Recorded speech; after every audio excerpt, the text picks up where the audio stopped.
মধ্যাহ্ন গ বুর্কের জ তালিবাস্য ডসিনের খণ্ডাত রসু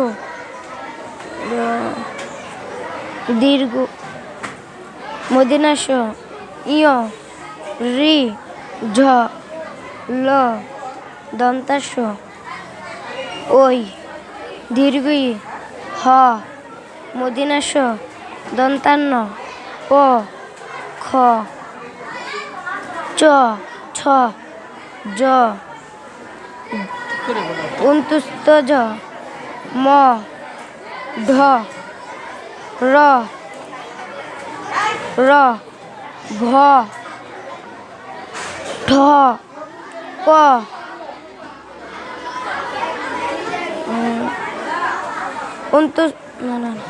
উনতুস্ত। আসসালামু আলাইকুম। আমি সহকারী শিক্ষক শাহিদা সুলতানা মনি, ১ নং কলমাকান্দা মডেল সরকারি প্রাথমিক বিদ্যালয়। শিশুদের শিখন ঘাটতি দূরীকরণের জন্য আমরা সপ্তাহে একটা করে পরীক্ষা নিচ্ছি। এতে করে বাচ্চারা অনেক দুর্বল বাচ্চা উপকৃত হচ্ছে এবং মোটামুটি তারা রিডিং পড়তে পারতেছে। বল, কলা, ছোট, টাকা, অতিথি, কাঁঠাল, মৌমাছি, পশু পাখি, আনারস, বিদ্যালয়, প্রজাপতি, শ্রদ্ধা, স্বপ্ন, বন্ধন, শিক্ষক। আমি জুমা তালুকদার, কলমাকান্দা মডেল সরকারি প্রাথমিক বিদ্যালয়ের সহকারী শিক্ষিকা। শিখন ঘাটতি দূরীকরণের লক্ষ্যে আমাদের বিদ্যালয়ে প্রধান শিক্ষক একেএম শাহজাহান কুরিপির স্যারের নির্দেশনায় এবং আমাদের সকলের সহযোগিতায় শিক্ষার্থীদের কিভাবে শিখন ঘাটতি দূরীকরণ করা হয় সেই লক্ষ্যে আমরা একটা বিশেষ ক্লাস নেওয়ার চেষ্টা করে আসছি। কাল ঘুম থেকে উঠে প্রজ্ঞা বাগানে অনেক ফুল ফুটেছে, সে ফুল ভালোবাসে। সে বাগানে গিয়ে নানান রঙের ফুল দেখে। প্রজ্ঞা কিছু বেনি ফুল কুড়িয়ে নেয় এবং মাকে দেয়। ঠিক আছে, তাহলে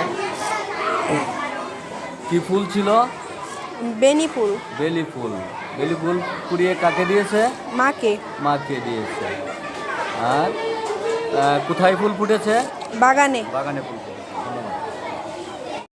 লাবেজান, সে বাংলা রিডিং পড়তে পারে। আমরা সবাই মিলে খেলতে যাই। বিলালের একটি নীল স্কুল ব্যাগ আছে। সে প্রতিদিন টিফিন নিয়ে স্কুলে যায়। আশিক বন্ধুদের সাথে বিদ্যালয়ে যেত খুব পছন্দ করে। প্রতিদিনের বাড়ির কাজ শিক্ষকদের দেখায়। শিক্ষকরা তাকে খুব আদর করে।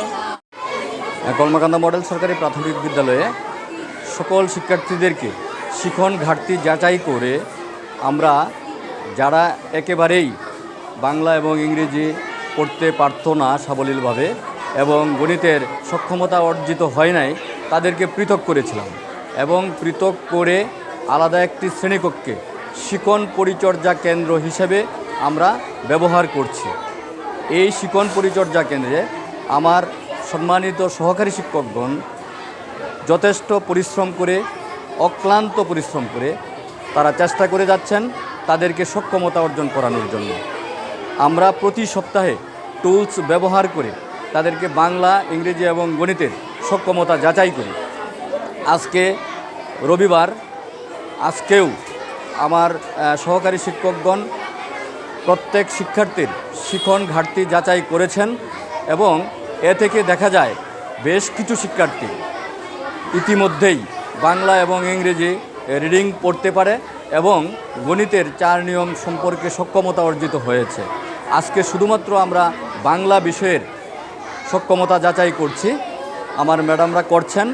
ইতিমধ্যেই আমরা 10 থেকে 12 জন শিক্ষার্থী পেয়েছি, তারা সক্ষমতা এবং সাবলীলভাবে বাংলা রিডিং পড়তে পারছে। তো আমরা এই ধারা অব্যাহত রাখলে অবশ্যই খুব দ্রুত সময়ের মধ্যেই সকলকে বাংলা সাবলীলভাবে পড়তে পারবে বলে আমি বিশ্বাস করি। এবং এই শিক্ষণ পরিচর্যা কেন্দ্রের মাধ্যমে আমরা যথেষ্ট উন্নয়ন লাভ করছি এবং সেই ধারা আমরা অব্যাহত রাখতে চাই। এবং এই ধারা অব্যাহত রেখে আমরা শতভাগ শিক্ষার্থীদের বাংলা এবং ইংরেজিতে রিডিং পড়া এবং গণিতে সক্ষমতা অর্জন করাবো ইনশাল্লাহ।